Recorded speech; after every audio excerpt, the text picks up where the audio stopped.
Salve, salve, senhoras e senhores! Estamos começando mais um AgroXcast aqui pelo seu canal favorito do agronegócio, onde a gente fala de agro, mas de um jeito diferente. Aqui a gente traduz para você o que acontece lá no campo, do lado de lá da porteira, mas que vai refletir diretamente na nossa vida do lado de cada porteira. Quando a gente vai no mercado, quando a gente vai no posto, enfim, tudo que a gente vai fazer é agro. A gente está inserido no agro, querendo ou não, 24 horas por dia. A gente dorme e acorda no agronegócio. E hoje a gente trouxe uma pessoa muito especial, uma convidada muito bacana que vai trazer insights maravilhosos e falas importantes, viu, sobre o agronegócio, para você entender de uma vez por todas que não tem jeito. É o agronegócio que mantém esse Brasil de pé e que contribui aí hoje, feriadão. Aliás, feriado foi ontem, né? Feriado foi ontem. O episódio está indo ao ar hoje, quinta-feira. Ontem feriado, você que fez aquele almoção de feriado aí, é agro, meu querido. A sua resenha é agro. Então bora lá, roda a vinheta, que depois da vinheta eu te conto quem é a nossa convidada de hoje, que vai trazer muita coisa legal.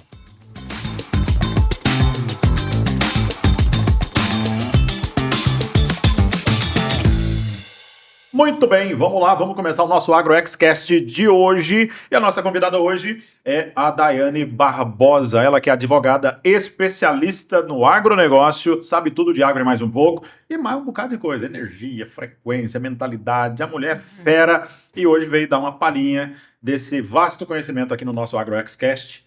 Daiane, seja muito bem-vinda, é uma satisfação imensa receber você aqui no nosso AgroX. Fique à vontade, a casa é sua e bora conversar, você tem muito conteúdo para trazer pra gente. Obrigado por ter vindo, viu? Eu que agradeço, imensamente satisfeita de poder participar de quem realmente quer contribuir para que as coisas estejam às claras, né?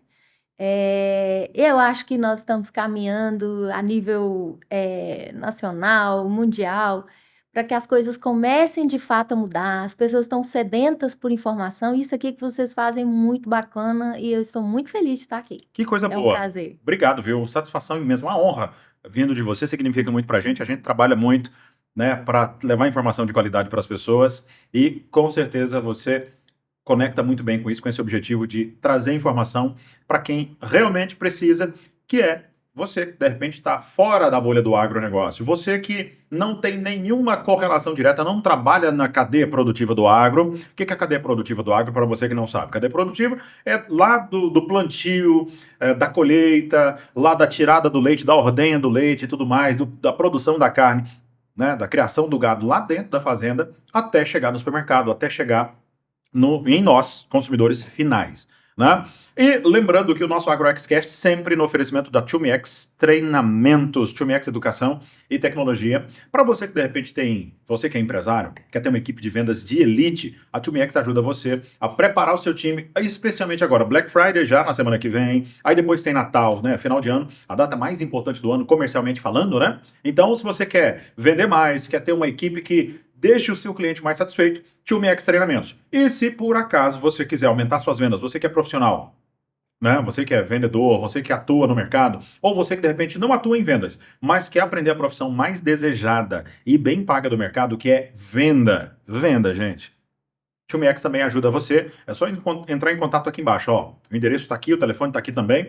Entre em contato, porque a 2MX vai te ajudar a se tornar um vendedor, uma vendedora falcão, que bate meta, que gera resultado, que alcança resultado e que ganha mais dinheiro também. E tem a 2MX IA, 2MX Inteligência Artificial, para você que quer automatizar os seus processos, diminuir custo, né? A gente tem uma dificuldade, infelizmente tem uma dificuldade de mão de obra no Brasil hoje, uma falta de mão de obra qualificada e muita coisa sendo automatizada com inteligência artificial. A 2MX consegue ajudar você também a automatizar processos, para que você tenha um atendimento com linguagem natural para o seu cliente entrar em contato com você no WhatsApp e a sua empresa atender o seu cliente 24 horas por dia, sem descanso algum e tratando muito bem o seu cliente de forma padrão, tá bom? E também Adão, Rede Adão, Adão Supermercado, Adão Pets e Adão Distribuidora de Gás. Se você precisa de um supermercado muito bacana, você que é de Jataí região,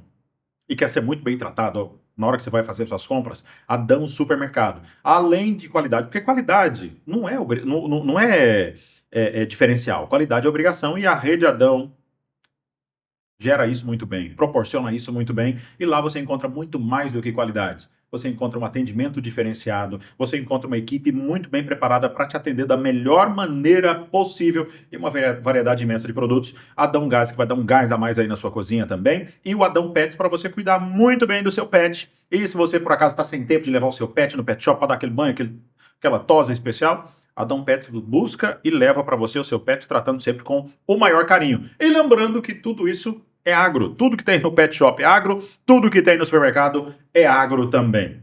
Vamos nessa? Rede Adão, muito obrigado, tamo junto, bora lá. Daiane, me conta, quem é Daiane Barbosa? Daiane Barbosa é filha de trabalhadores rurais, gente muito humilde, graças a Deus, porque a humildade ela nos traz oportunidade da gente nunca sair da essência, né? Porque quando você acessa outras coisas, você sempre tem uma referência de onde você veio e onde você está. Então, eu acredito que todo ser humano deveria vir de baixo. Mas existem várias maneiras de ilustrar isso aí, né? Na minha vida, foi uma simplicidade mesmo, financeira. Mas eu tive a oportunidade de me casar com uma pessoa que é produtor rural. Meu marido é produtor rural desde sempre, de família tradicional, de família pioneiros mesmo de Jataí, né? Porque os Gouveia, Vilela, Carvalho, todos estão inseridos ali na descendência dele. E pude continuar na minha essência, né? Porque aí eu faço uma ponte entre o desenvolvimento que eu amo tanto, né? Porque eu sou uma eterna aprendiz. Nunca vou parar de buscar crescimento, melhora. E ele só acrescenta na minha vida, me deu a oportunidade de construir o que eu tenho, né? De mais concreto que seja o conservador. Então, eu vivo isso. Eu vivo o agro, eu vivo o conservadorismo, eu vivo a verdade. Então, essa é a minha vida. E aí eu sou advogada, estou advogada, tenho uma editora. Legal. Eu sou vice-presidente da Academia Jataiense de Letras. Olha, que bacana. E eu agora estou aluna de doutorado, já fazendo a minha tese na reta final, graças a Deus, glória a Deus, porque isso não é não é para todo mundo, não no sentido de capacidade, mas no sentido de inteligência emocional, que é o que mais exige para você começar e concluir um curso de doutorado. Então, mas a Daiane é uma longa história. Não cabe aqui no podcast. Legal, muito bom. Mas, Daiane, como é que você vê agora o cenário do agronegócio atualmente? Como é que você vê isso? Você vê o agronegócio sendo... E vamos pensar fora da bolha, tá? Vamos pensar Com fora da bolha. certeza. Dentro da bolha, é lógico que o agro é super valorizado, super reconhecido, né? Merecidamente, lógico. Mas e fora da bolha do agronegócio? Como é que você vê como que é a visão que as pessoas têm do agronegócio fora da bolha? O agronegócio é o pilar da economia do país. Por quê? Porque o agro é feito da propriedade privada. E quem gira isso, que são as pessoas que realmente bancam a economia, a preservação ambiental no nosso país, deveria ser mais valorizado. Mas a verdade é que nós ficamos flutuando entre os governos de direita, governos de esquerda, que a gente já sabe qual é o perfil de cada um. Mas de direita mesmo, no Brasil, de direita mesmo, assim, só tivemos Nunca um. teve, só tivemos Só tivemos um, né? Aliás, um. conservador nós tivemos depois da intervenção militar, nós só vimos ter um governo conservador de fato, um governo de direita de verdade, e agora com o Bolsonaro, né? Mas Até então. tivemos grandes avanços no que concerne a propriedade privada, né? Porque se nós admitíssemos, né, que até hoje somente a esquerda trabalhou nesse quesito aí, então a gente não teria nem mais, de fato, propriedade privada, né? E é fato que a gente ainda tem, nós ainda, em comparação, por exemplo, com os Estados Unidos, nós não somos taxados sobre a herança, por exemplo. Nós não temos, aumentou há pouco tempo, que passou de 4% a 8%, e não são em todos os casos. Essa alíquota, ela varia muito. Então, de tanto até tanto, é 2%, de outro tanto até outro tanto. Então, ela varia. Então, ela pode chegar até 8% o imposto sobre a herança. Mas eu não sei se você tem conhecimento, nos Estados Unidos, por exemplo, né, que é um país economicamente desenvolvido, a herança em alguns estados, porque lá varia de estado para estado, em estados como a Flórida, por exemplo, o imposto sobre herança é 40%. Então, assim, se a gente for, né, levar o pé da letra e falar assim, não, os governos de esquerda, as políticas de esquerda foram livremente concretizadas aqui no Brasil, então a gente nem teria um imposto, né, de 8% a... Não, mas o que eu digo é o seguinte, governo declaradamente conservador, após a intervenção militar, que finalizou em 86... mas mesmo... declaradamente foi só o governo Bolsonaro, o governo declaradamente de direita conservador. Né? Na verdade, Bolsonaro já se declarou muitas vezes que ele é de centro, né? Então, ele mesmo fala que ele é de centro e que defende as pautas da direita, os princípios da direita. Uhum. Mas, com as próprias falas dele, ele mesmo declarou mais de centro. E ele é um estadista, né? Uhum. Mas sobre a pergunta, como é que você vê o agronegócio, que o agronegócio é percebido fora da bolha? Fora da bolha? Olha, o agronegócio, nós temos que ver que no Brasil existe um status fictício, que é o status criado pela narrativa. Isso é algo que não tem como nós controlarmos, né? Hoje, a mídia, essa mídia informal, essa mídia que não é a mídia das televisões, das grandes mídias, dos rádios. Da Globo, exatamente. Folha de São Paulo. Exatamente. Então, assim, essa mídia informal, ela já oferece, né, um status mais fora da bolha, um status mais condizente com a realidade. Mas a realidade é que o agro está de pé e vai continuar de pé, né? Sofreu muito e eu acredito que serão anos difíceis os próximos, né? Até a gente resolver essa situação ou não.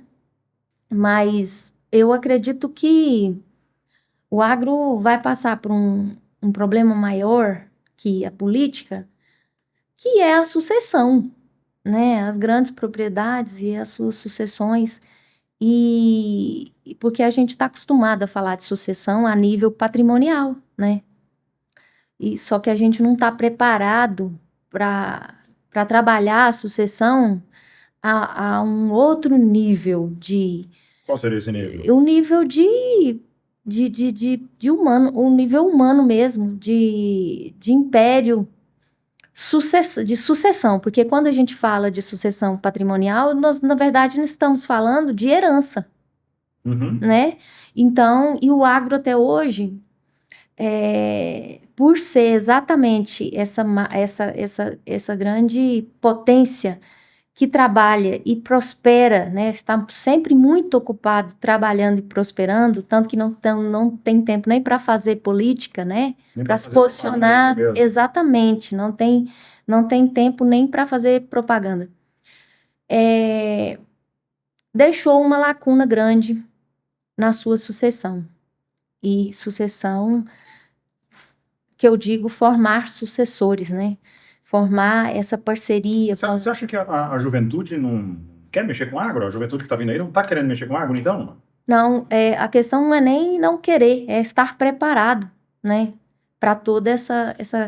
Porque quando a gente fala a nível de conservador, uma pessoa conservadora, ela sempre foca em, claro, oferecer o melhor do melhor a nível de educação e preparação para o sucesso, mas não forma sucessores.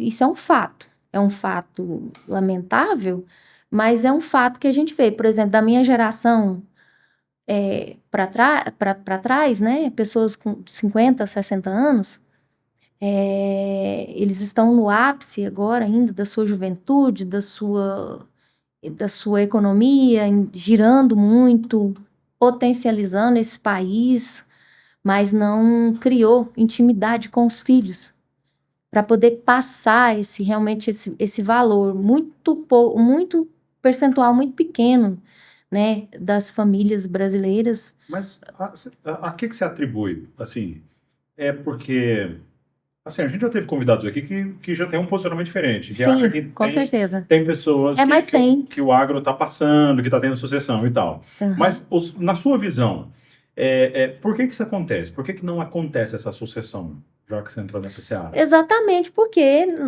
nós estamos muito ocupados trabalhando e prosperando, aumentando nosso patrimônio, né? Dando uma estrutura, porque isso também é importante. É importante, eu me importo em criar toda uma estrutura para que meus filhos, por exemplo, possam melhorar as ferramentas. Mas isso não significa que eu não quero que eles trilhem o caminho que eu trilhei, entendeu? Porque foi muito importante para mim.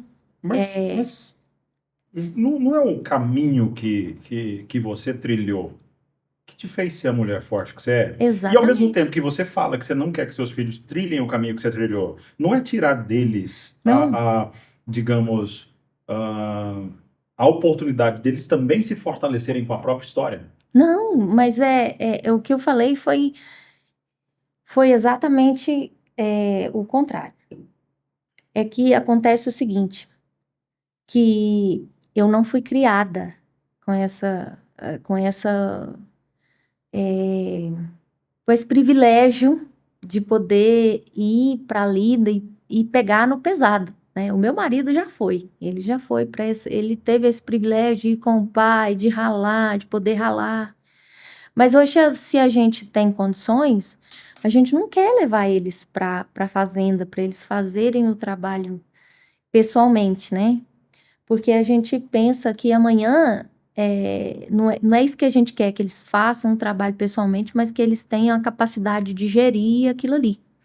Mas a verdade é que se eles não fizerem pessoalmente, e aí a gente sempre tem essa escolha para fazer. Ou deixar eles irem lá pessoalmente, ou dar uma educação muito boa para que eles possam explorar mais a capacidade intelectual do que a capacidade física ou de vivência, entendeu? Eu não passei por isso, mas meu marido passou.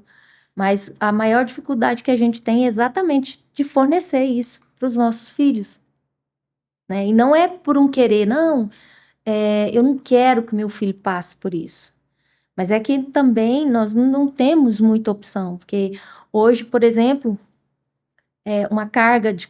existe uma carga de cobrança não só cultural e legal com relação à educação para as crianças, que a gente sabe que se você tirar uma criança da escola, né? E eu acho que todos nós, no fundo, acha que um sucesso está atrelado a uma formatura, a um curso, a um diploma, não é verdade? Então, é exatamente dessa complexidade que eu falo, não é nem uma escolha, não, é um impasse mesmo, é uma encruzilhada que a gente tem na vida, sabe? Que a gente passa na vida. Legal. E com base na relação do agro, o que as pessoas precisam entender do agronegócio, as pessoas que não fazem parte da bolha do agronegócio, o que elas precisam entender os desafios que o produtor rural passa para que as pessoas, porque todo mundo vê o produtor como rico, poderoso, endinheirado, que nada em dinheiro e é isso, que a vida do produtor é só luxo, ostentação e tudo mais. Você como advogada especializada no agro e tal, conhecedora exatamente do que o produtor passa, do ponto de vista de tributação, do ponto de vista de dificuldades burocráticas, enfim. Eu queria que você trouxesse para que as pessoas que estão do lado de cada porteira entendam e tenham essa informação de que a vida do produtor, estou aqui conjecturando, mas essa impressão, vou formalizar de novo aqui, formular novamente.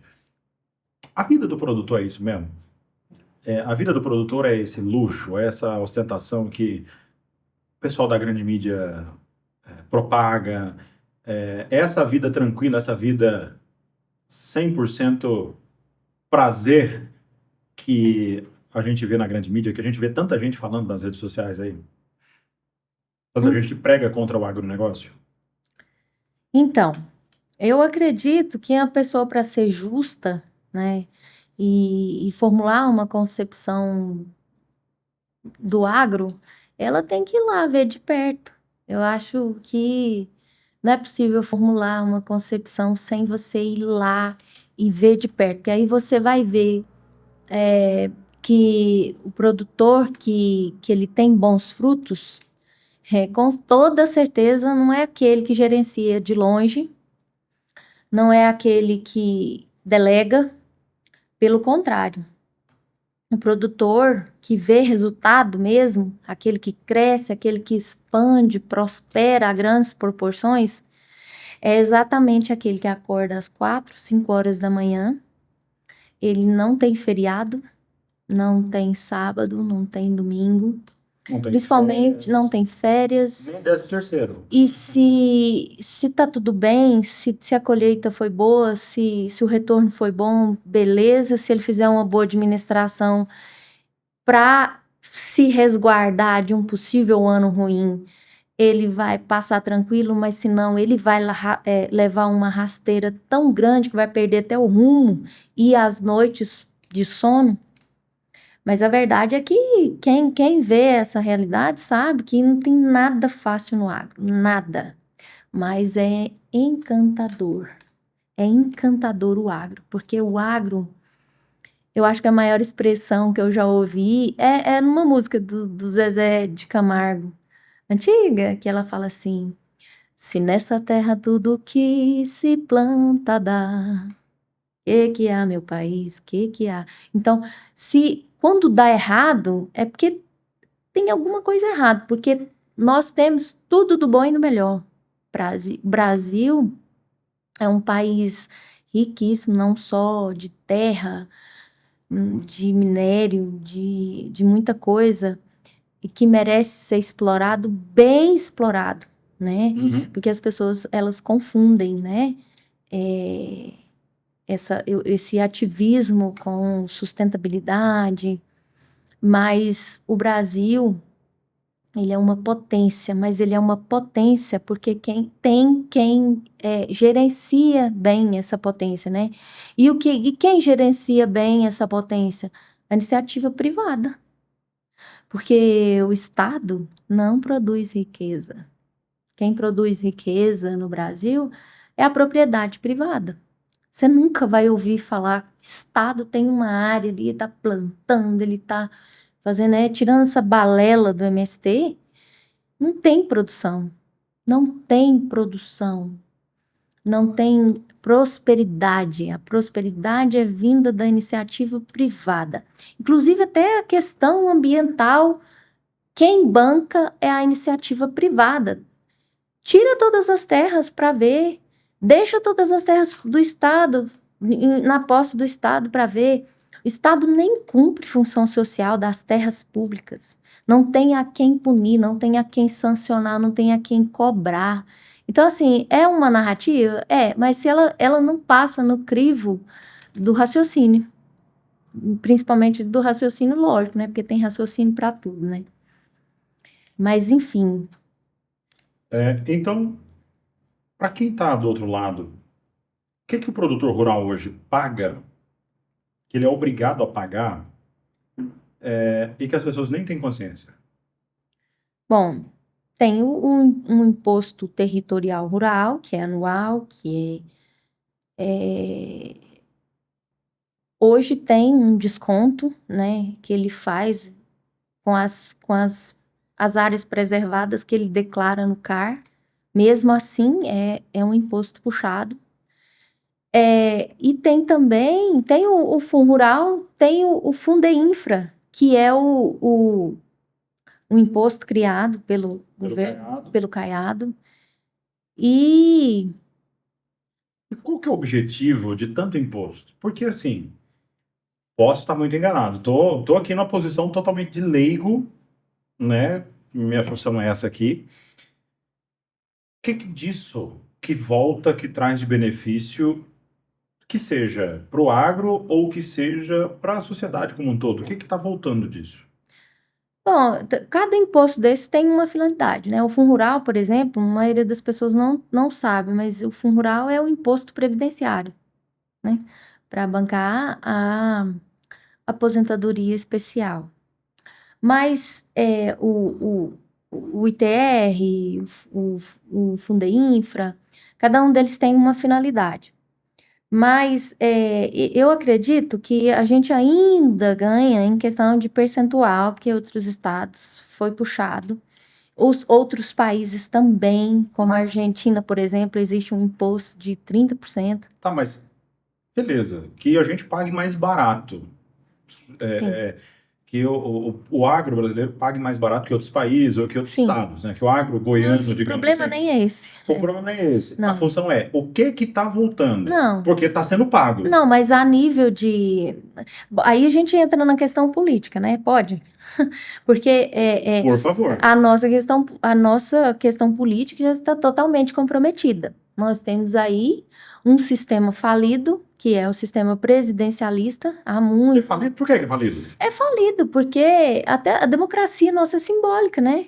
Porque hoje nós temos poderes que, além de extrapolar funções, né? Ele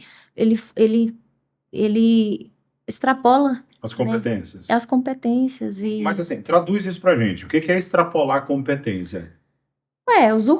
usurpar uma função que não é dele, Peraí, né? deixa eu entender. Vamos lá. Legislar, por exemplo. Nós temos três poderes no Brasil. Três Certo. poderes que governam o Brasil. Nós temos o poder legislativo, que é a Congresso, Congresso Nacional, que é a Câmara dos É. Deputados e o Senado Federal, Senado Federal.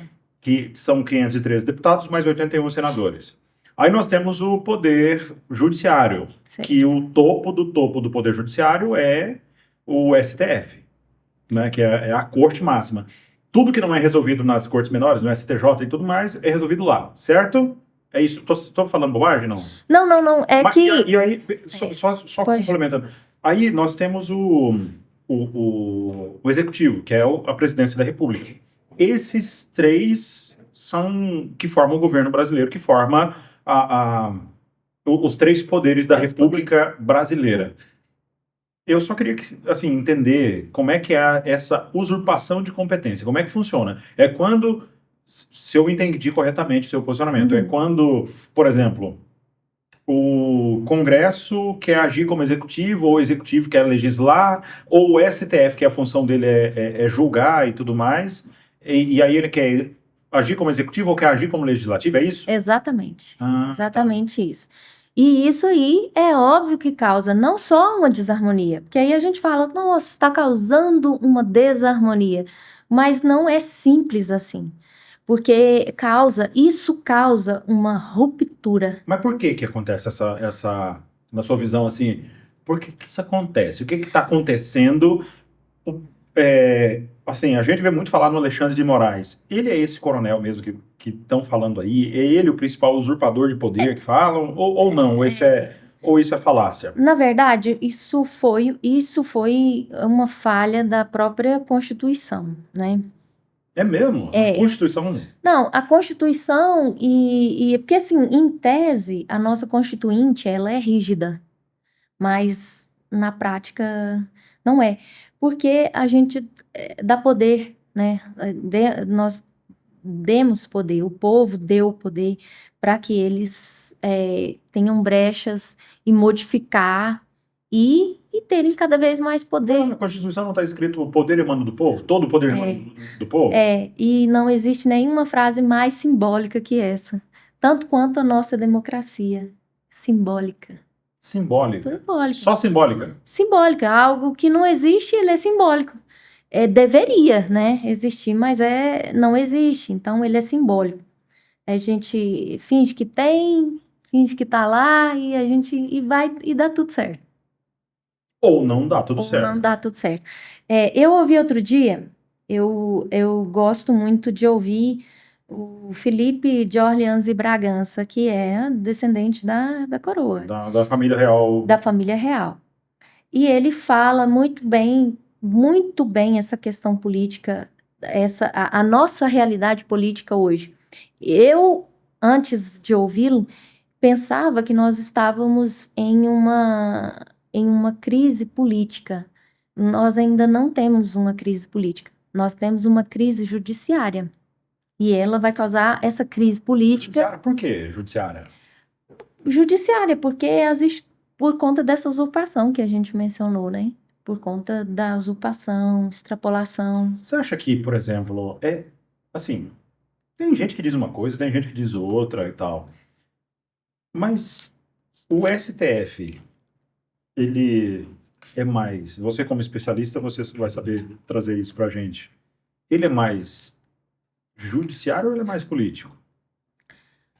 O STF, se você falar que o STF é judiciário, o STF nunca foi judiciário. Nunca foi? Nunca foi. O STF sempre foi uma instituição eminentemente política. Sério? Sempre. Eu pensei, Desde a sua concepção, a nomeação dos políticos, não Eu- há nada de judicial. eu pensei que fosse agora, nessa última remessa de uns tempos pra cá, nesses governos Lula, Dilma, que começou. Não. Foi aí que eles começaram a ficar famosos, né? Que a gente, até então, a gente nem sabia quem era ministro do STF e tal. Eles nem famosos eram, nem conhecidos eram. E agora são celebridades, né? Todo mundo sabe quem é, todo mundo conhece na rua e tal. Alguns nem saem na rua justamente por esses mesmos motivos, né? Porque são reconhecidos por aí. Mas eu pensei que fosse agora, nessa remessa de Barroso, dessa turma aí. Então, desde a concepção que ele sempre foi político. Sempre foi político. E qual que é o objetivo de ter um judiciário, um topo, uma corte máxima judiciária, que na verdade não é judiciária e é política? Qual que é o objetivo disso? Isso foi, na sua concepção, isso foi uma falha da Constituição ou essa falha foi intencional? Não, eu Essa acho liberdade que... de agir politicamente do STF. Não, eu acredito que a Constituição, na sua concepção, na sua ideia, né, ela é brilhante, ela é um projeto muito bonito, mas ela não é passível de ser concretizada num sistema presidencialista. Por que você vê o sistema presidencialista assim tão negativamente? Não, a minha visão não é negativa, eu acho que a minha visão é realista, porque nós não temos eficácia de órgãos públicos, exatamente porque existe muita brecha E e muita burocracia. muita burocracia e pouca E o- efetividade. E o que resolveria? O que melhoraria? Seria um sistema semipresidencialista, como é, por exemplo, em Portugal, como é em alguns países da Europa, semipresidencialista? Voltar para a monarquia? Eu acho que voltar para a monarquia seria menos gente roubando, hein? Eu acho muito interessante, porque poderíamos também, poderíamos fazer um parlamento com uma simbologia, uma monarquia simbólica, um parlamento, né? Criar um parlamento. E aí, Onde as de pessoas fato, possam falar de verdade. com certeza, com certeza. E assim, porque nós nos perdemos quando o povo perdeu o poder de ser. Porque eu ia falar sobre o poder moderador, né? Deveríamos ser o poder moderador, né? O povo, se fala. O povo. E o que Mas é ser poder moderador? o poder moderador, quando os três poderes estão em desequilíbrio, o povo O entra povo entra como um poder moderador. e como é que é, como é que o povo entraria Monarquia, nessa? na monarquia, quem exercia esse poder moderador era o imperador. Só que aí também havia uma confusão, porque ele exercia o poder executivo. Só que também já era. Ele era juiz, era executivo, era É, judiciário, legislativo, executivo ao mesmo tempo. exatamente, mas a E ideia moderador ao mesmo tempo. de poder moderador, ela é nasciturna do povo. O povo deveria ser o poder moderador. Mas a gente perde cada vez mais espaço, né, nessa constituinte que Mas é só simbólica. o povo está perdendo espaço. É porque o povo não tem se interessado por política? Exatamente. Ou o Bingo. sistema está justamente educando o povo para que o povo não se interesse por política para a coisa correr frouxa? Como é que é isso? As Como é que você vê? duas coisas. As duas coisas. Mas uma E não é consequência da outra. sim, sim, com toda certeza. É, esse sistema, a intenção, princípio é formar operários, né? Porque são os operários que são a massa de as trabalho, mantém tudo isso. Mas aí é que a gente volta na questão do agro, porque o agro está aí para não deixar a estrutura ruir, né? Ninguém vai abrir mão da sua propriedade, não é verdade? E quando ela for realmente ameaçada, na verdade, né? Eu falei para você que o meu tema de doutorado é essa desproporcionalidade das exigências socioambientais sobre a propriedade rural privada por parte do Estado, né? Isso é uma afronta direta. Resumindo, isso é uma afronta direta ao direito à propriedade privada. Mas, como eu falei também, o Brasil é conservador e sabe lutar. Só que no momento nós estamos muito ocupados prosperando. Mas eu acredito que quando chegar a hora, todo mundo, cada um vai defender, né, E qual seria essa hora? o- Bom, é igual eu falei, eu penso que eu pensei durante muito tempo que nós estávamos em uma crise política e a gente ainda não estava nessa crise política. A crise, na verdade, é judiciária. Da cúpula mesmo, né? Na verdade, o judiciário, as instituições judiciárias, eu sou advogada, eu digo os fatos e os juízes têm dito o direito. Eu acho que ainda temos profissionais brilhantes, confio na justiça, confio plenamente na justiça, principalmente em primeira, segunda instância. Acontece a corrupção? Sim. Mas quando a gente fala em crise judiciária, a gente fala da crise no topo, né? Da crise no STF, nos seus mandos e desmandos. Mas todo o judiciário vai ser impactado por isso, porque já tem uma onda de juízes que acompanha, né?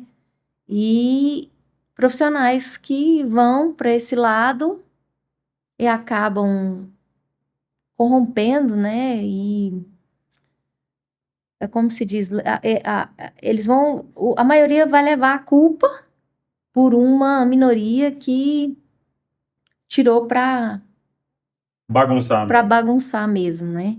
Mas no seu geral, nós temos muito.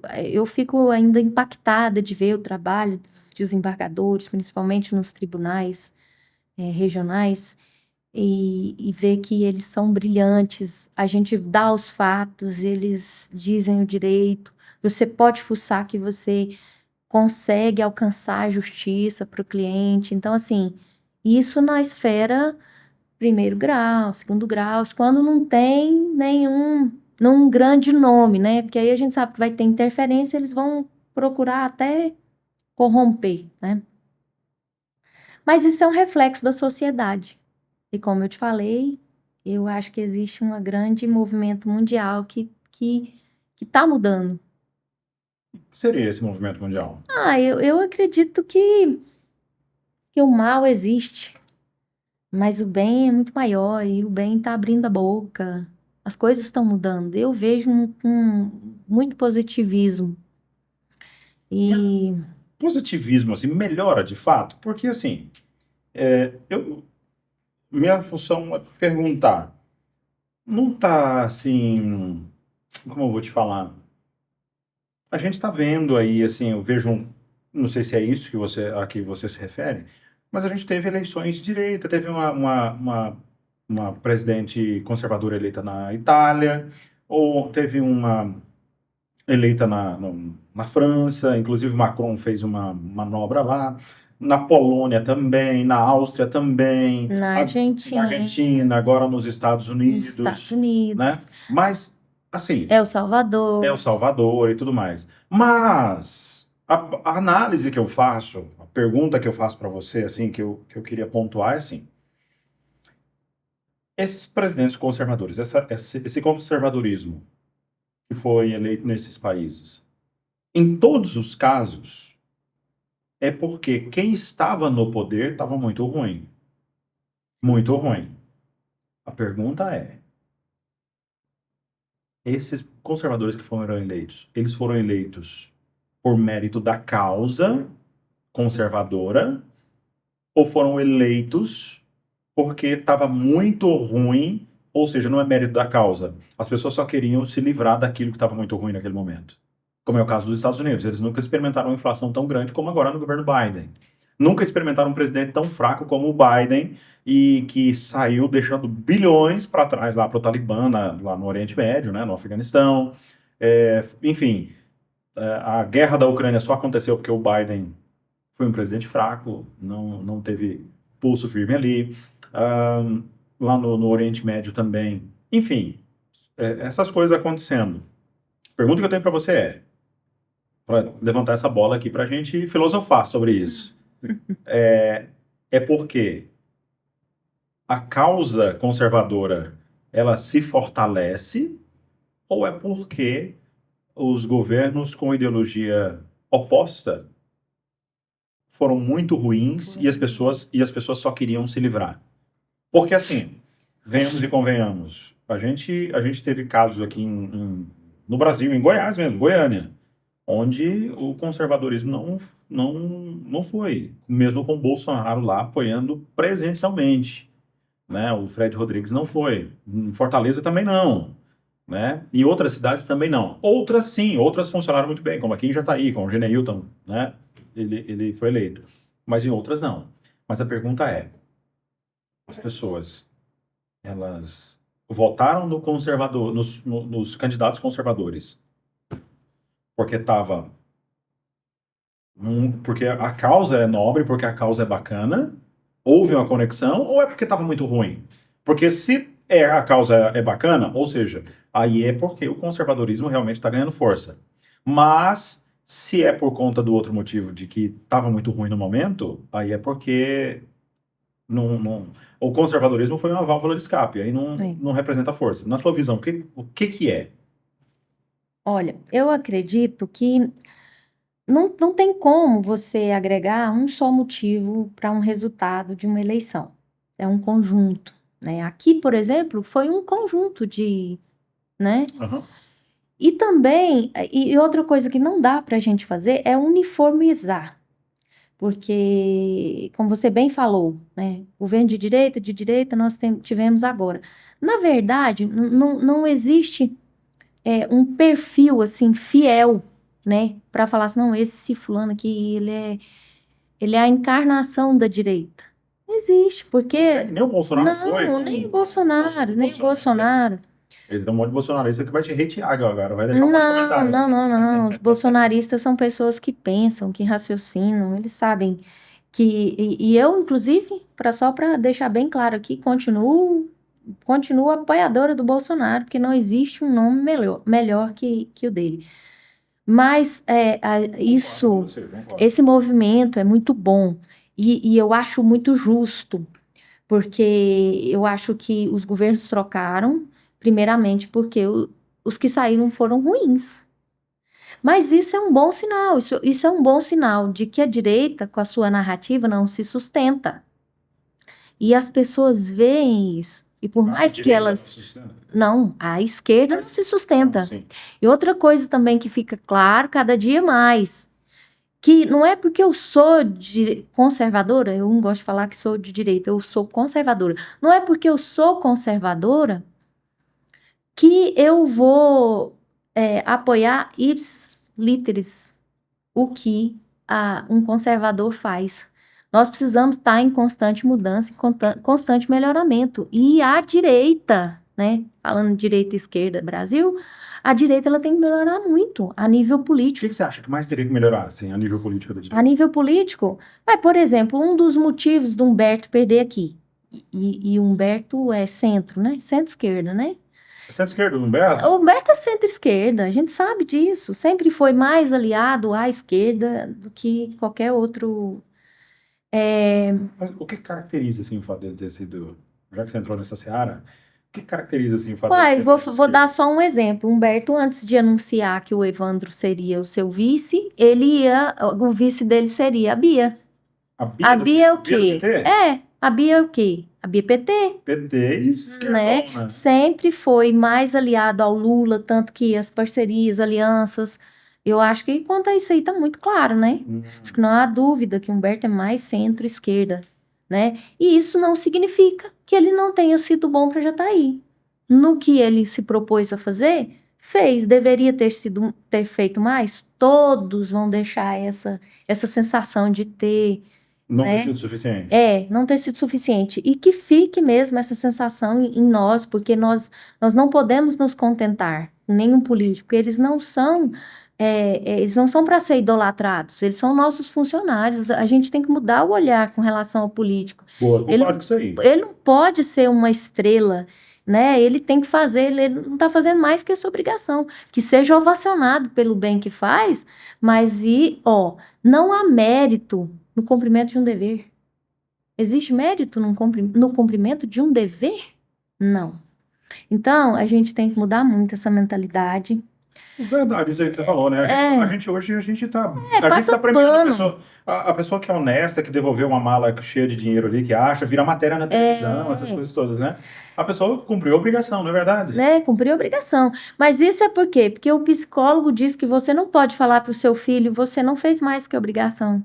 Então, assim, faz parte da cultura nossa de que a gente tem que ovacionar e torná-los ídolos, né? E não Mas existe. você estava falando aqui que houve um conjunto de motivos pelos quais o Conjunto de Geneilton motivos. foi... As pessoas optaram Exatamente. em eleger o Geneilton e não Exatamente. eleger o Humberto. Na sua opinião, quais foram... Duas perguntas. Quais foram esses motivos? Certo. E se você considera positiva a eleição do Geneilton? Com toda certeza, com toda certeza. Humberto fez por Jataí, mas também deixou muito a desejar. A sua postura, né, o seu posicionamento, a sua diplomacia.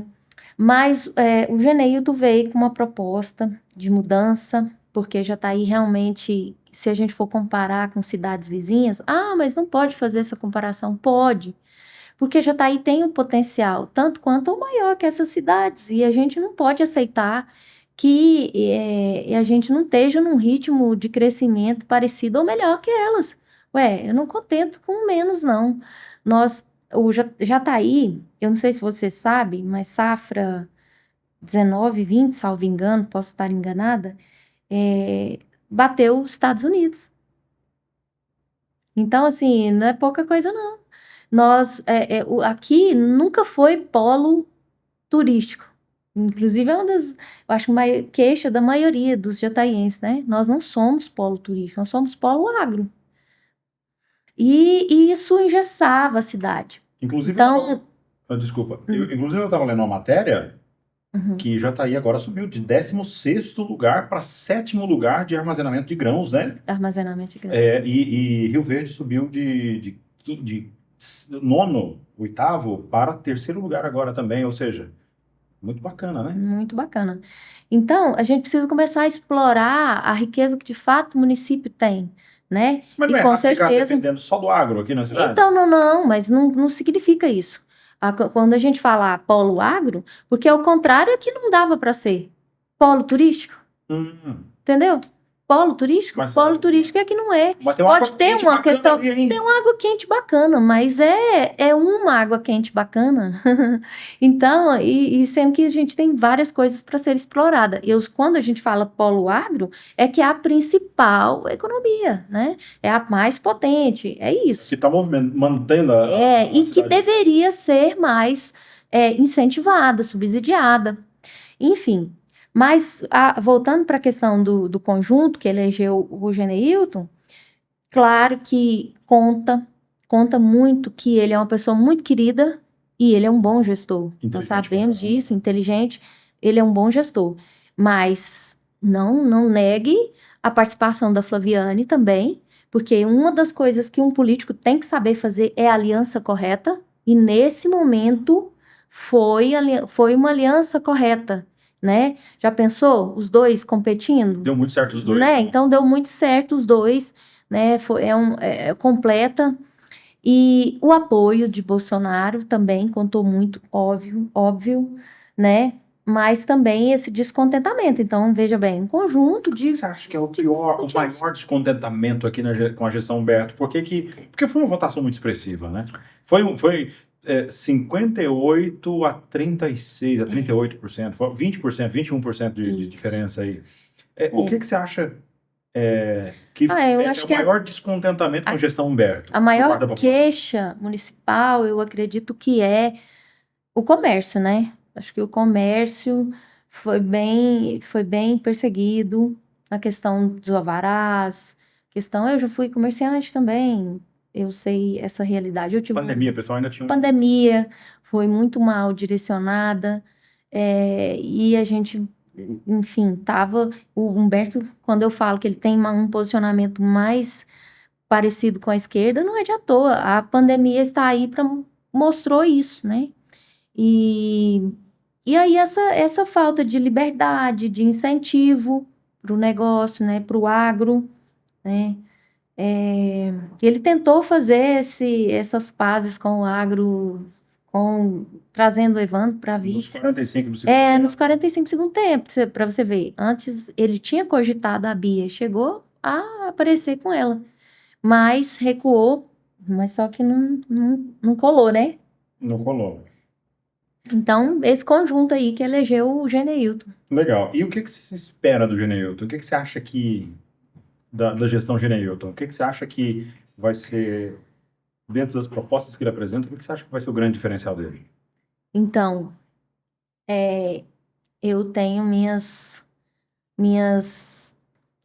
eu gosto do Geneilton, mas eu tenho minhas ressalvas, mas eu espero que ele me surpreenda positivamente. Porque a gente sabe, né, sendo bem realista, a gente sabe que boa vontade sozinho não faz política, né? Populismo, simpatia não faz por si só política, né? Mas ajuda, com toda certeza. E ele tem princípios, era do MDB, Tem veio valores para o muito bem PL, mas eu acredito que seja mais posicionado com os valores da da direita. Espero que não seja uma onda que ele surfou. Olha, eu o entrevistei aqui por 2 vezes. Eu posso dizer uma coisa para você. Ele é bem alinhado ao conservadorismo. Muito bem alinhado ao conservadorismo, Geneilton. Quanto a isso, eu assim, fico bem tranquilo, eu acho, porque ele é bem alinhado ao conservadorismo. Mas, assim, o que você acha que, nesse caso, Jataí, o que falta para o agro em Jataí ser maior? Porque subimos aí agora para a 7ª posição em armazenamento, capacidade de armazenamento de grãos, batendo todos os recordes agora, né? E o que você acha que falta para Jataí para que o agro desenvolva ainda mais, para que o produtor rural jataiense tenha mais condições de ser maior e melhor ainda? Ou é questão do poder público não atrapalhar e só deixar o agro trabalhar? Na sua opinião, o que Não, funciona? tem isso também. Eu acho que tem muita coisa pode ser feita e eu acredito particularmente acredito em uma construção, e eu espero que o Geneildo seja essa pessoa que construa essa ponte entre a iniciativa privada, que é principalmente no setor agro, construa essa ponte entre a iniciativa privada e os órgãos públicos. Espero que essa crise que nós acabamos de enfrentar com os incêndios, que ela vai ser realmente encarada ano que vem. Por quê? Né?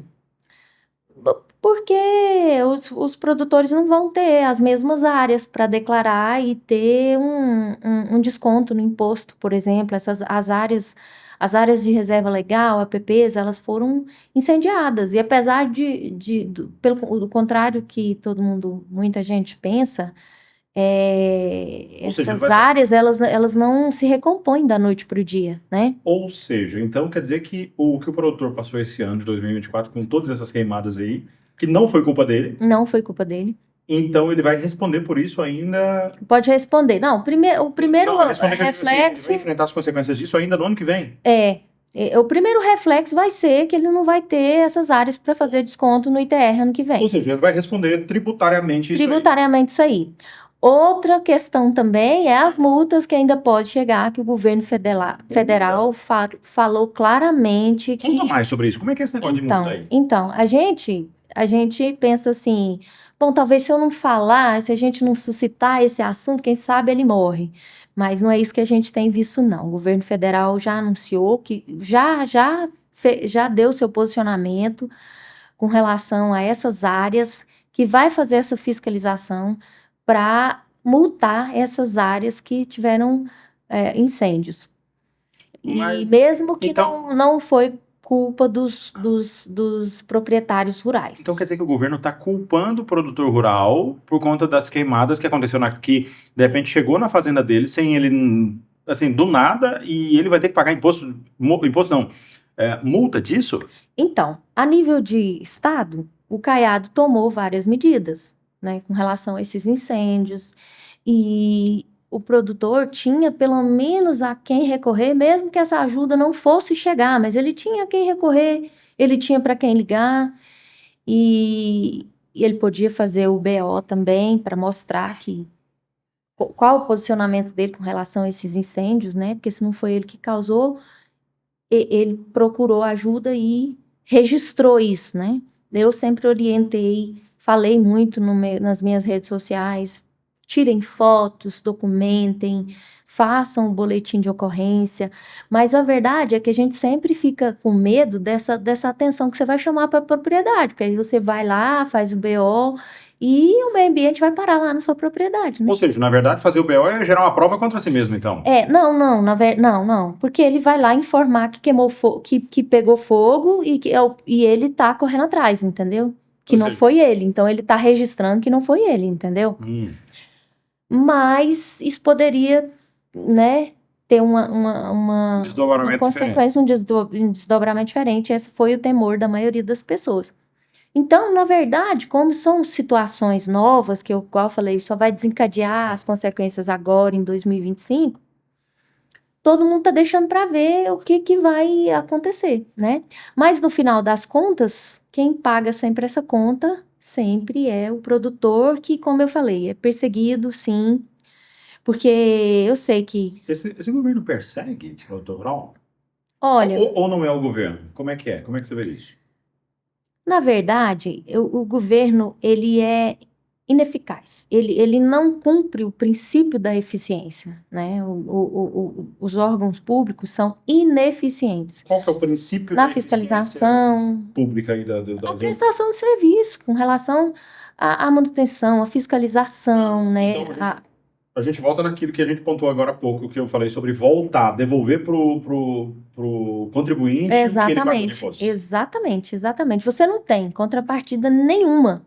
Hoje o produtor, se ele vai tentar tirar um licenciamento, a maioria dos produtores que faz o licenciamento, hoje está mudando muito isso, mas a maioria deles antigamente, ele estava fazendo já a atividade e aí ele ia no meio ambiente, pedia licenciamento e os órgãos mandava a fiscalização lá. Então, a gente é muito temeroso com relação a essa parte, né?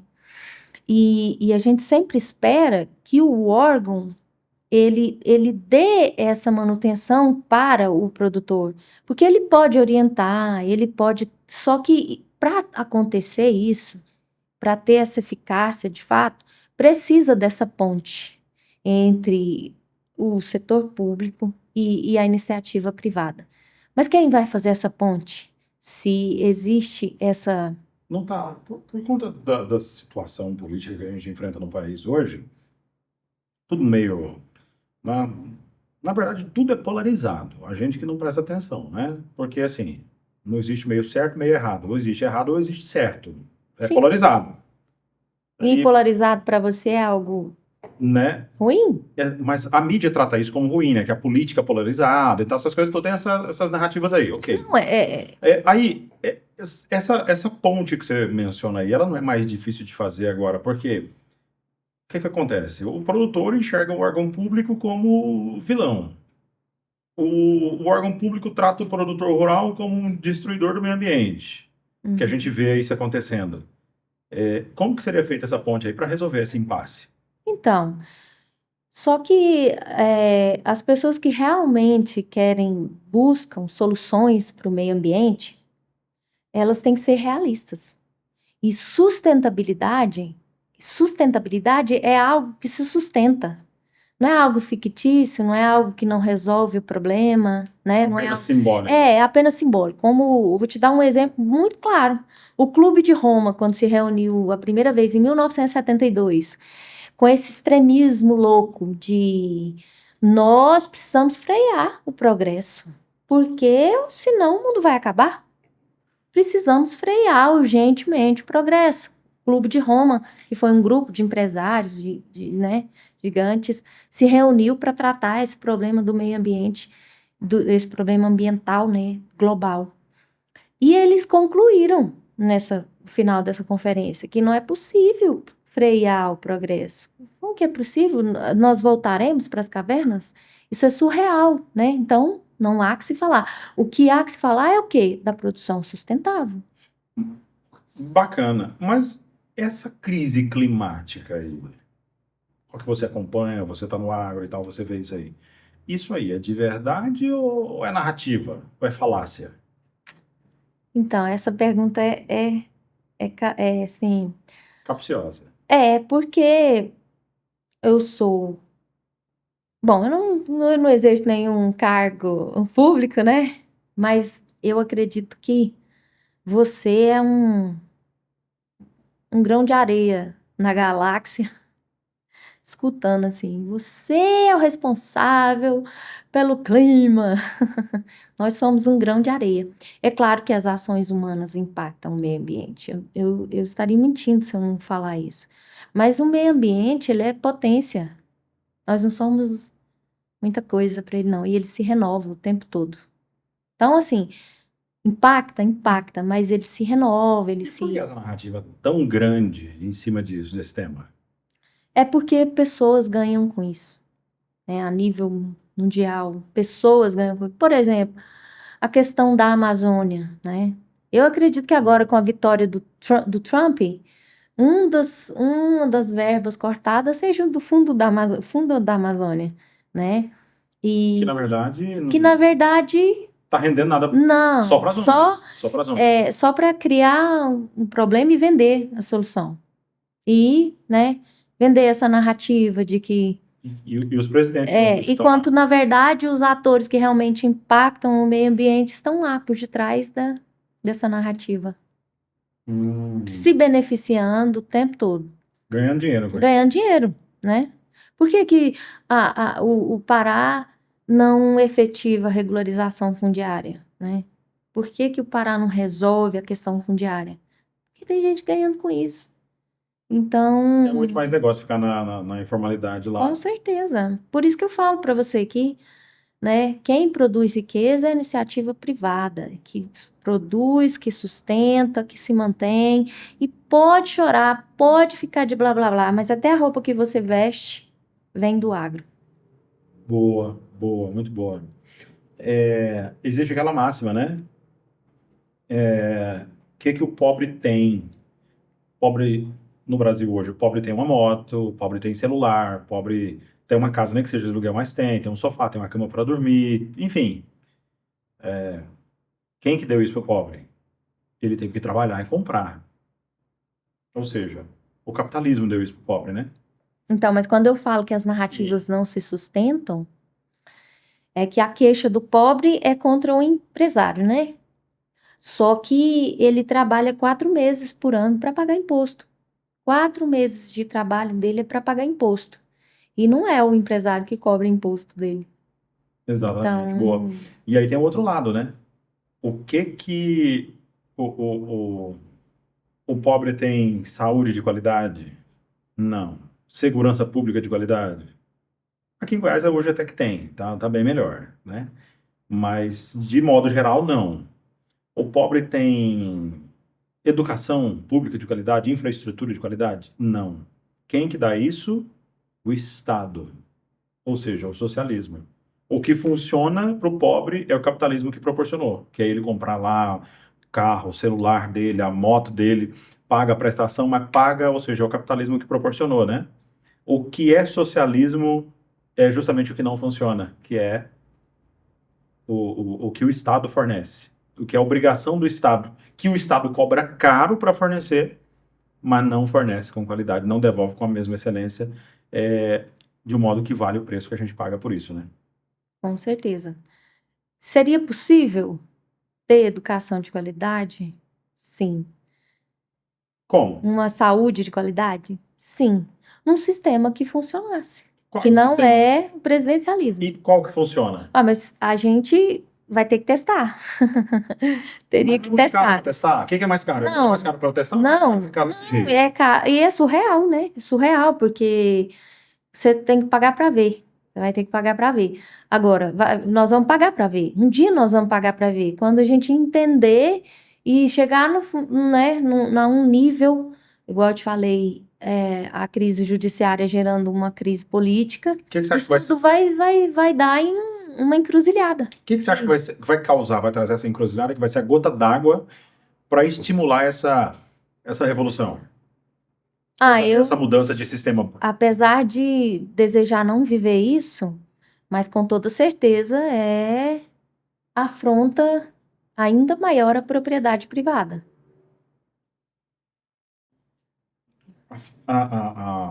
O intento contra a propriedade privada?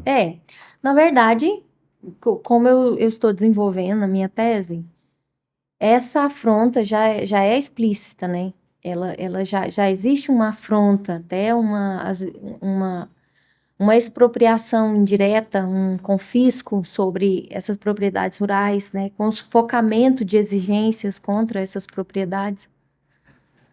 Mas ainda dá para sustentar, né? Ainda economicamente dá para sustentar. Mas quando isso gerar um colapso e as pessoas começarem a perder suas propriedades, entregar, né, de vez porque não consegue trabalhar elas, né? É verdade que o produtor rural brasileiro é obrigado a produzir, senão ele corre o risco de perder a Com propriedade? certeza. É mesmo? Com certeza. O direito à propriedade privada, ele tem um limite, e o limite dele é o cumprimento da função social. Então, ele O que é a tem, função social de uma propriedade rural, de uma fazenda, por exemplo? a grosso modo, né, o intuito é fazer as pessoas entenderem, a grosso modo é a produtividade, o respeito às normas trabalhistas e, né, a produção e o respeito às normas trabalhistas e o respeito ao meio ambiente. Então vamos lá. Me corrija, eu tô assim, que eu entendi aqui, peraí. Então quer dizer que se o mercado não estiver favorável, por exemplo, vamos pegar uma cultura aí de milho, vai? Vamos pegar uma cultura de milho aí. Suponhamos que o preço do milho seja muito baixo e o custo para produzir seja mais alto do que o preço da saca na hora da venda. Porque, infelizmente, a gente sabe, eu já aprendi isso aqui com diversos convidados, que o produtor, ele paga todos os custos, paga toda a despesa e tal, mas na hora de vender ele não pode decidir que preço que ele vai cobrar pelo produto que ele produziu. É uma loucura isso. Uhum. Beleza. Aí o custo para produzir uma saca de milho é muito maior do que o preço que ele vai vender depois. E mesmo assim ele tem que produzir, porque senão ele pode Não, perder. Como é que funciona isso? não. Aí não. A terra, ela tem um ano safra, né? Uhum. E aqui nós temos duas safras. Uma safra principal e safrinha. Lá em casa mesmo, a gente faz a integração lavoura-pecuária, Hum. né? A gente faz a safra principal e depois planta e depois coloca o gado nessa entre safra, né? Então, mas o produtor não pode falar assim, vou tirar um ano sabático aqui e não vou produzir esse ano. Ele não pode fazer isso? Pode, claro que pode.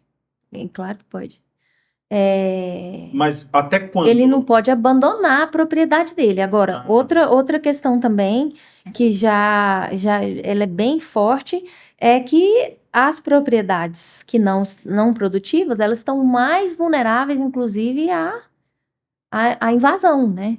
Então, a a reforma terra... agrária. não a reforma agrária propriamente em si, diretamente, mas a invasão, né? Pessoas chegar lá, os poceiros chegar lá Cercar e um pedaço, mas é cercar um meu. pedaço e falar é meu. E colher provas de que não é produtivo e... Mas onde eu quero chegar?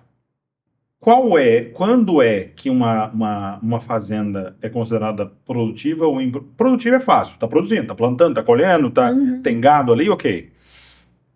E de repente o produtor fala assim, não, eu quero dar um tempo disso aqui. Mas ele também não quer arrendar, não quer alugar a terra, e não quer, ele só quer deixar ela parada um tempo. Até quando? Qual é o limite que ele tem para manter isso? Ó, eu acredito que juridicamente não tem. Igual eu falei, não compensa para ele deixar abandonada, sem girar, sem produzir nada lá. Mas ele pode, por exemplo, ele pode vedar um pasto.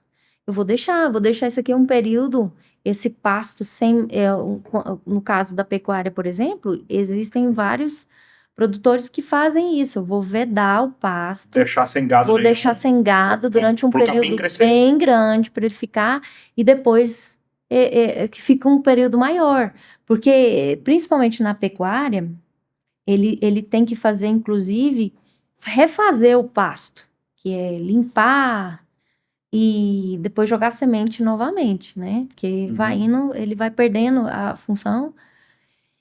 Mas ele pode sim deixar um período sem ninguém lá, deixar vedado. Agora, se ele deixar, terminou a atividade, não vou reformar, não vou limpar e vou deixar abandonado, então assim, ele não tem, para ele não compensa fazer isso. Primeiro, porque eu falei de estar vulnerável à propriedade. Mas é aquele cara que, de repente, por exemplo, a gente teve um período, safra 23, 24, Uhum. final de 23, época de plantio, faltou chuva. Faltou. Começo de 24, época de colheita, sobrou chuva. Aí Uhum. teve muita gente que perdeu colheita. Perdeu. Quem plantou mais cedo, Perdeu. perdeu. E quem plantou mais tarde também perdeu por conta da É, chuva, que teve quando a soja que chuva teve sempre. ardeu e tudo mais. E E aí isso acontece o tempo todo. e o cara que é dono da terra, não é arrendatário, né? Uhum. Enfim, ele é o dono da propriedade. E Uhum. aí ele levou fumo. Quebrou, legal. Como é que faz? Ele é obrigado a fazer alguma coisa na terra, mesmo ele tendo tido prejuízo? Como é que funciona isso? Não. Mas ele vai ser cobrado, por exemplo, se essa chuva causou uma lixiviação na terra, que O a que, que é gente isso? fala que é a enxurrada que leva os nutrientes da terra, Hum. causa erosão, né? Limpa mesmo o solo assim, levanta o que melhor que ele tem. Então, isso aí é monitorado. E ele pode, inclusive, sofrer uma multa por conta disso. Porque o ideal é que as terras sejam produtivas, né? Ele não, agora, se ele não tem condições, ele pode arrendar, né? De quando ele não tiver condições. Mas o que que acontece? Isso aí foi até bom você tocar num assunto esse. Esse é mais uma questão que vai ficar para 2025, que vai vir a bomba dela. Porque esse ano, o que que aconteceu? Essas pessoas que não produziram bem nessa safra, última safra, eles não tiveram condições de quitar totalmente o seu crédito rural. que eles fizeram? Eles foram lá e renegociaram esse crédito rural para o ano que vem. Você não ouviu dizendo que o melhor retorno do Banco Central, que teve um grande aumento, um grande lucro, né? De muitos tempos aí, o Banco Central teve um lucro muito grande. E não há dívidas rurais, porque elas estão para 2025. Então, 2025 vai vir um turbilhão. Um turbilhão.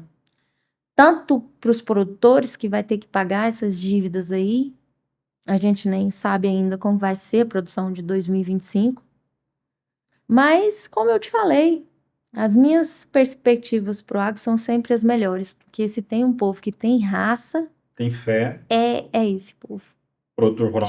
Já colocou um dinheirinho debaixo do solo assim e ficou rezando para ele nascer? É isso que ele faz o tempo todo.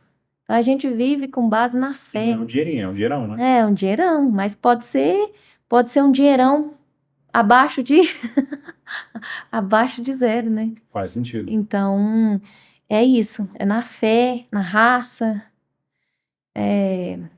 E na sua concepção, o agro, como é que é de força política? Politicamente falando, como é que é o agro? O agro é a direita, né? O conservadorismo, que tem que melhorar demais na política. Por exemplo, o que tem que melhorar? O que você acha que é a principal falha? Olha, antes de Bolsonaro nem tinha direita. Nem tinha o que a gente fala. Eu deixei claro para você, eu espero que as pessoas lembrem disso, de você fazer essa separação. Que a não ser que ele tenha voltado atrás, Bolsonaro deixou claro que ele é de centro.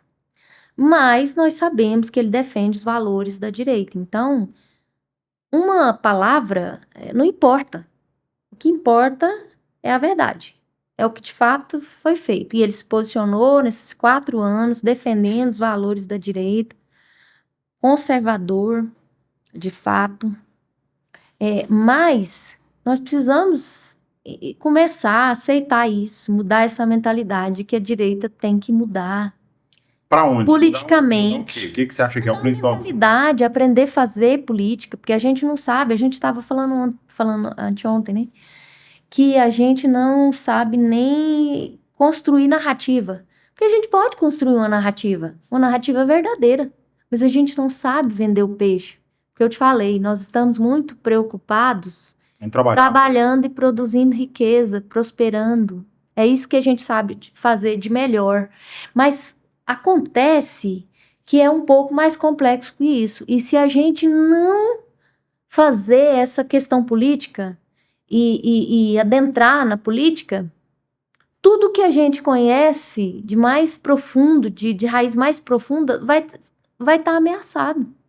Porque até os nossos descendentes, eles intentam desconstruir, né? Então a gente fica lá ocupado, trabalhando nesse alicerce. Já que você tocou nessa seara aí, tá tendo, na sua concepção, tá tendo isso que a gente vê, tanta gente, a gente vê nas redes sociais, Bia Kicis, a gente vê Carla Zambelli, a gente vê Mário Frias, o próprio Nicolas Ferreira, o André Fernandes, o Gustavo Gaia aqui de Goiás e tal. A gente vê tanta gente aí da direita falando sobre doutrinação nas escolas. Isso está acontecendo de fato na sua concepção? Isso é uma realidade ou é porque eles estão numa bolha lá? Não, com certeza. E com certeza isso está acontecendo. Eu, por exemplo, sempre estudei em escola pública e gostaria muito de manter meus filhos na escola pública. Eu acredito que... A escola pública que você estudou é diferente da escola pública que os seus filhos, que as crianças hoje estão estudando? Com certeza, porque não era algo tão explícito, né? E as pessoas também não estavam tão alienadas, estão nessa sanha por lacrar, por parecer ser bom, né? Lembra da fala do Elon Musk? O que importa não é a aparência da bondade, porque isso é a cultura woke. É a verdade da bondade. Então, assim, essa é a narrativa, né? Parecer, Isso é muito bacana. né? Mas não é. hipocrisia e tudo mais. Eles são peritos nisso. Como diria aquele ditado, né? O ditado dos antigos aí, É. Denorex, É, parece, e- mas não é. Parece, mas não é. E a gente, e nós, enquanto esquerda, muito ocupados, não sabe vender nem o que a gente realmente é. Que a gente é muito duro, é muito realista, né? Muito firmes nos nossos posicionamentos, mas se a gente não mudar essa mentalidade, a esquerda vai perder espaço, porque A direita, né? a direita essa mudança que você falou aí, e aquela pergunta que você fez, olha, a direita ganhou espaço agora, você acha que pela causa ou pelo impacto Pela incapacidade da e incompetência da incapacidade? esquerda. Exatamente. Mas eu acredito que é os dois, porque eu, em coerência com a minha fala de que todo mundo é conservador. Na verdade, todo mundo é conservador. Mas existe uma parcela de pessoas que foram desconstruídas. Mas você pode ver que ela é sedenta por voltar pela sua raiz, lá no fundo ela tem uma raiz. A galera que defende o Lula aí, defende o PT aí, defende essas causas LGBTs e tudo mais, que tem uma galera que nada contra os LGBTs.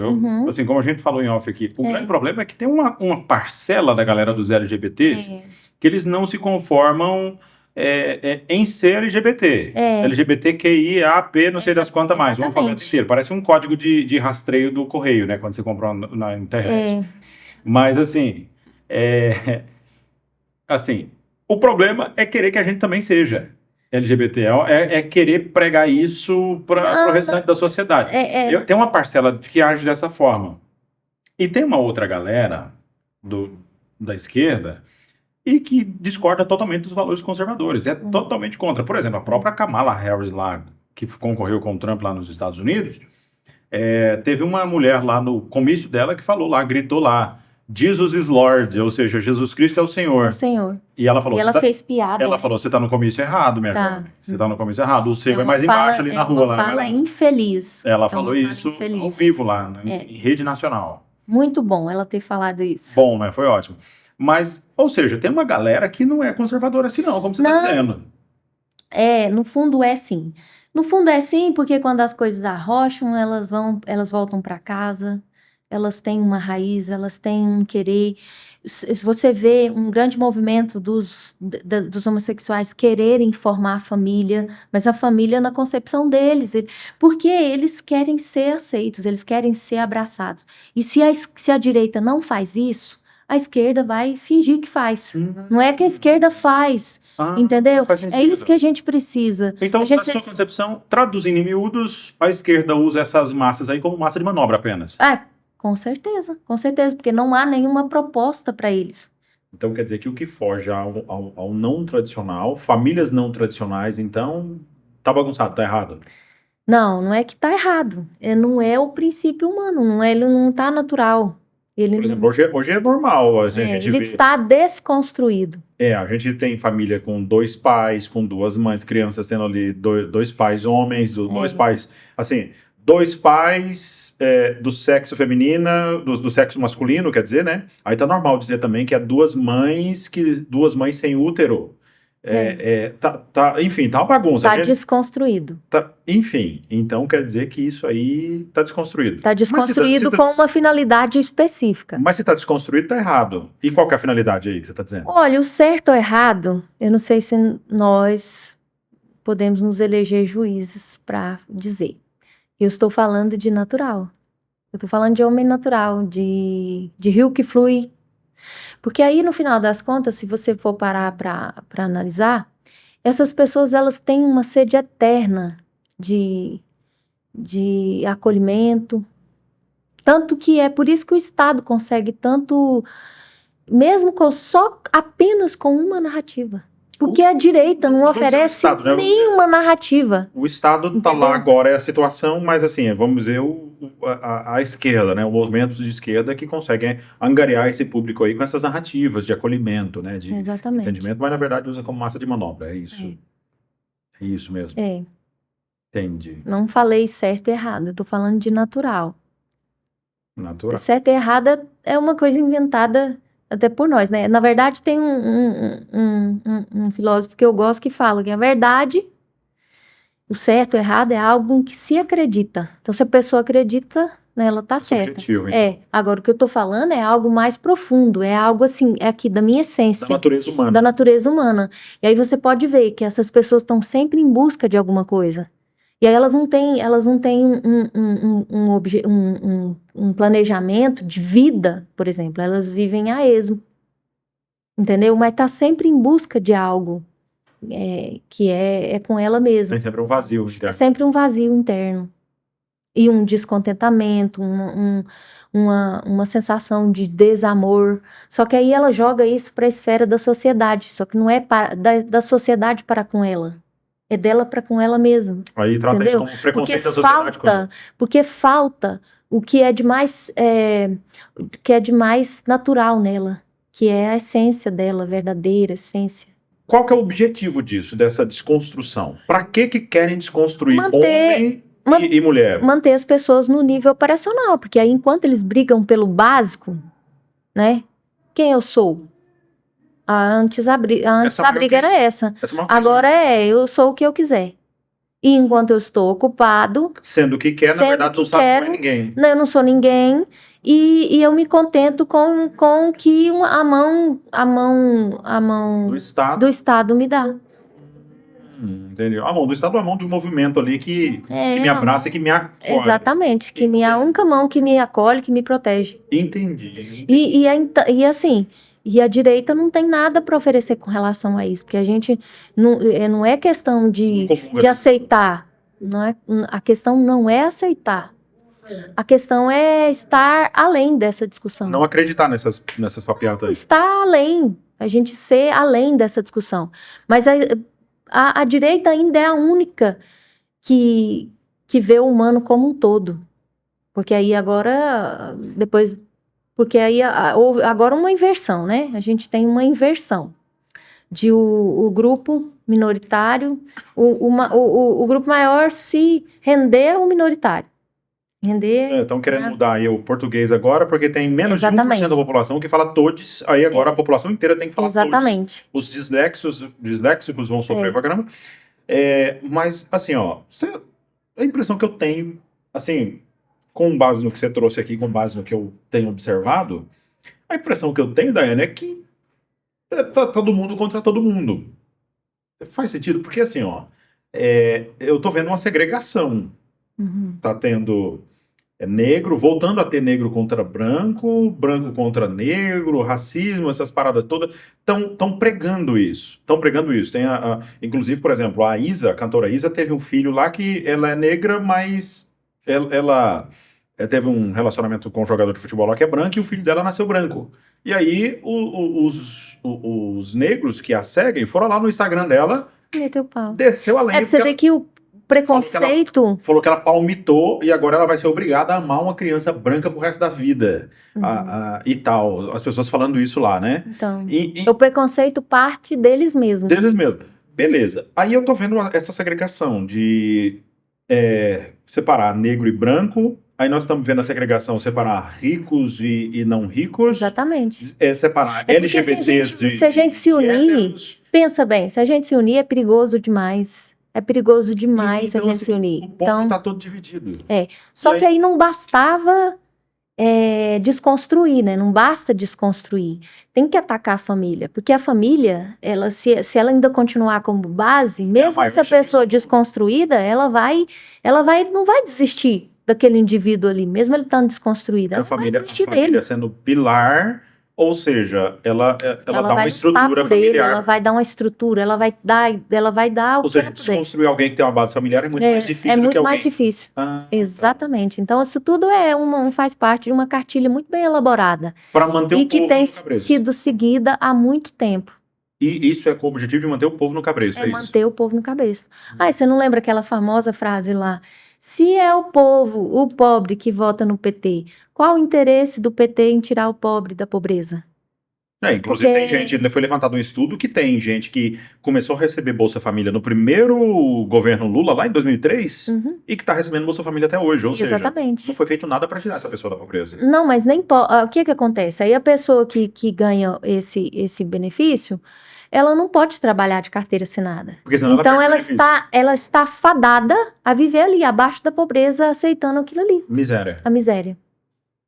Caramba, que loucura. Loucura. E, e por que as pessoas não se rebelam quanto a isso? Por que ninguém faz nada? Por que não há um movimento para coibir esse tipo de ação?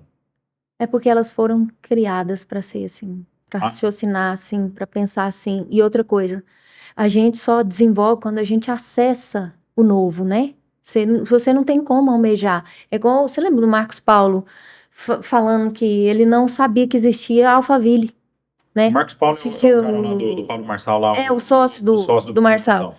E ele falou que não existia, não sabia que existia Alphaville, que é um condomínio com casas boas demais, que não tinha muro, que, né, a nível de Estados Unidos e tal. E aí ele falando, né, que por quê? Porque ele nunca tinha acessado aquilo, aquela realidade. E é igual para essas pessoas, para eles, tudo que eles veem, a realidade é contada, porque eles não têm acesso. Então, eles vão acreditar em quem eles mais confiam. Em quem eles confiam? Na mão que alimenta eles. Ou seja, ó, ele não enxerga com os olhos, enxerga com a barriga. A gente faz esse trocadilho, eu acho pejorativo. Pejorativo. Porque na verdade, é uma escravidão, por mais que a gente queira pensar que ela é voluntária, mas a pessoa foi ensinada a pensar daquela forma. Então ela nunca acessou uma energia diferente. Como é que ela vai ter oportunidade de pensar, ter uma outra mentalidade, Ou seja, é só né? isso que ela conhece. Exatamente. Agora, o que que tem que ser feito? Se a gente sabe que tem essas pessoas aí, e elas são o lado mais fraco, e que elas podem romper a corda, e que a gente pode, como aconteceu nas últimas eleições, a gente pode nós podemos ser afetados por esse tipo de mentalidade. Certo é quem está querendo mudar a mentalidade. Certo é quem Mas está você acha- investindo em algo maior, sendo visionário. Mas você acha que é possível recuperar a mentalidade de uma pessoa assim, legitimamente, um genuíno petista? É possível mudar a mentalidade dessa pessoa? De um petista genuíno mesmo? Você acha que é possível? Fazer ele acreditar numa outra visão capitalista?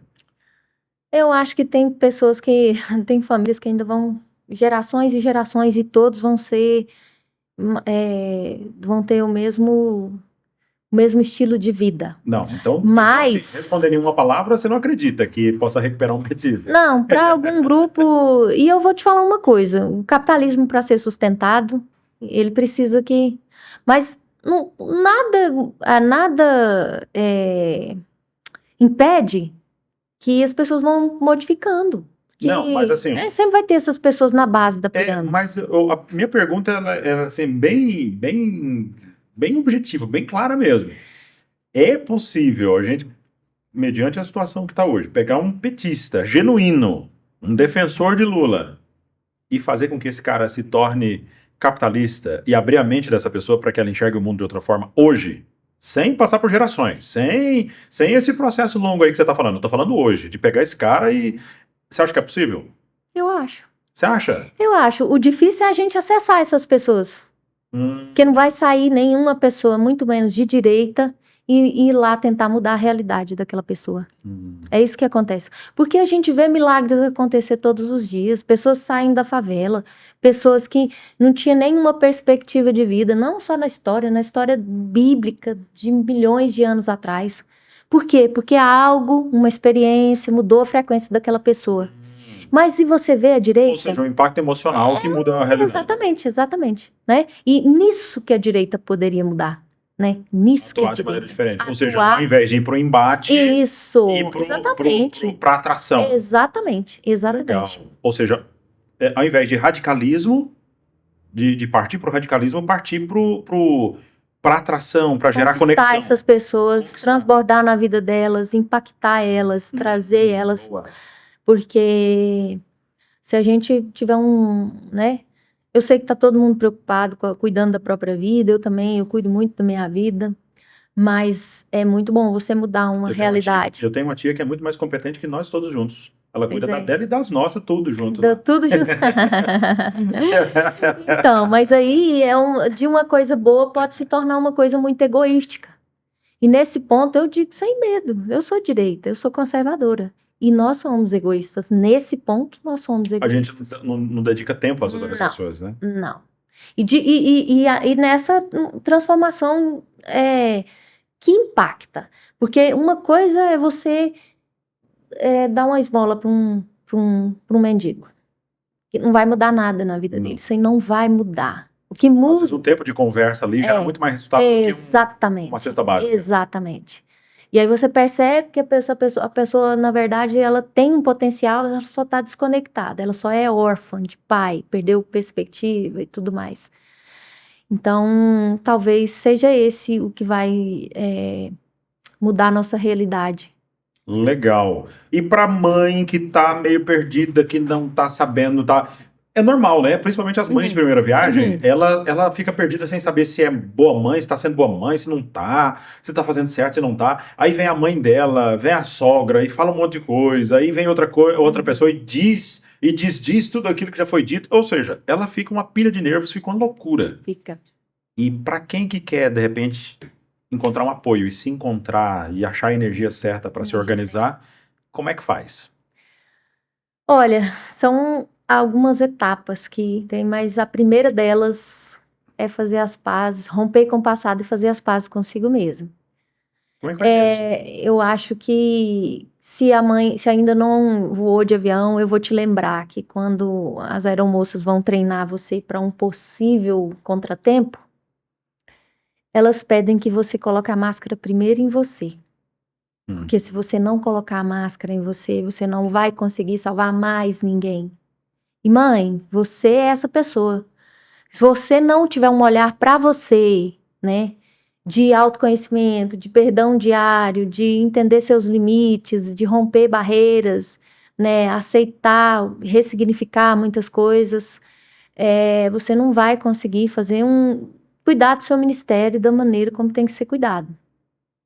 Mas se você quiser uma ajuda, pode ir lá no Instagram, Mães do Legado, que eu estou transbordando todos os dias lá para mostrar para essas mulheres que a vida real ela não precisa ser tão pesada assim e pelo contrário, E a maternidade é muito maravilhosa. gratificante, né? É muito gratificante. É muito gratificante porque é a verdadeira essência da mulher. Ela pode conquistar o mundo. Se ela não tiver sucesso no seu ministério, nada vai ter valido a pena. E ela não pode nunca esquecer que a Bíblia fala que os filhos são herança de Deus, né? Ele é uma recompensa que ele nos dá. Mas para você ter essa recompensa, o que você tem que fazer? Você tem que fazer um serviço bem feito. Você tem que fazer o melhor que você pode fazer. Você tem que ter uma alta performance. Se você tiver que sair e ter sucesso lá fora, que tenha. Mas não acima da sua família. Não pode custar a sua família. Eu vi uma atriz da Globo, esqueci o nome dela, eu não assisto novela, não acompanho muito essas coisas, então assim, eu vi uma atriz da Globo, ela falando que durante um tempo ela não quis ter filho para correr atrás de sucesso midiático e ser uma atriz de sucesso, uma atriz famosa. Só que agora ela já passou da idade de ter filho, já passou dos seus 50 e tantos anos já, e ela tá se sentindo sozinha e sentindo um vazio imenso na vida dela porque ela não exerceu o que ela acha que seria o maior papel dela, que é ser mãe. Então, que bom que ela não teve filhos, porque a gente não tem filho para ser companhia. Os filhos não são nossos e nem do mundo, tá? Nunca diga isso, que os filhos são do mundo. Os filhos são de Deus. Tá escrito lá, é assim, ó. Filhos são herança do Senhor. Recompensa que ele dá para você, mas então é meu. Não, não é seu, é do Senhor. É um legado que você vai deixar nessa terra. Então, obrigação sua fazer um serviço bem feito, deixar um sucessor melhor que você. Essa é a sua obrigação. Por quê? Porque você vai ter recompensas com isso. Porque um filho bem criado, que sai de casa na hora certa, que tem sucesso, que supera os pais, que perdoa os pais, que entende quem que é quem na vida Que dele. desenvolve, que evolui. Exatamente. Ele é a maior recompensa que você pode ter na vida. É você ter sucesso com o filho. Bateu no peito assim, que orgulho do filho. Exatamente. É maravilhoso, né? É maravilhoso. Incrível, bacana. Sim. Ó, então fica aí, como é que é? @mães do legado. @mães do legado. E para quem quer falar de direito agrário, @daiane.barbosa.oficial, é isso? Não, direito agrário o Instagram da advocacia. @adv.cons.daiane. Esse é o. São Como é que 3 você Instagrams. Instagram? Tem gente que nada pode meu Deus do céu. Pois é, interessante, né? 3 Instagrams, tem muitos seguidores, posto diariamente coisas boas, de conteúdo. Porque tudo que eu faço bem feito, porque eu sou filha do dono do ouro e da prata. Muito E eu bom. não aceito fazer menos e não honrar o nome dele e a imagem e semelhança que eu sou. Muito bacana. Daiane, foi maravilhoso ter você aqui. Obrigado por ter vindo, viu? Você agregou muito, foi sensacional. Eu que agradeço. Nós temos que ser gratos por ainda ter lugares que a gente pode falar o que pensa, falar abertamente, falar da realidade. Então, você estão de parabéns por esse projeto, que ele tenha sucesso. Deus abençoe vocês. Amém. Tá? Sucesso. Obrigado. Foi um prazer ter você aqui. E você que está aí do outro lado, não se esqueça que o AgroX acontece pela boa ação de apoiadores, de pessoas que apoiam a causa do agronegócio, que apoiam essa causa, essa liberdade que a gente tem para dialogar sobre diversos assuntos e temas sensíveis, como os que a gente abordou aqui hoje.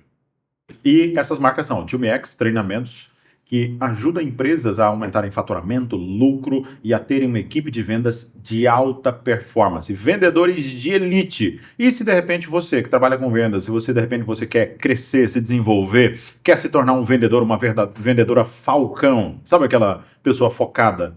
Aquela pessoa que alcança realmente os resultados, que marca o alvo e abate esse alvo? Pois é, a TumiX consegue ajudar você. E se você por acaso precisa dar uma turbinada aí, quer aprender essa nova onda do mercado, que é a inteligência artificial, se você quer se desenvolver nisso, se você quer automatizar processos, reduzir custos dentro da sua empresa e quer turbinar aí os seus resultados através da inteligência artificial, TumiX também consegue te ajudar nisso, tá bom? Muito obrigado também à Rede Adão, Adão Gás, Adão Pet e Adão Supermercado em Jataí região. Então, para você que é de Jataí região, faz o seguinte, faça suas compras em empresas que apoiam o agronegócio, tal qual, né, a Rede Adão, o grupo da Rede Adão.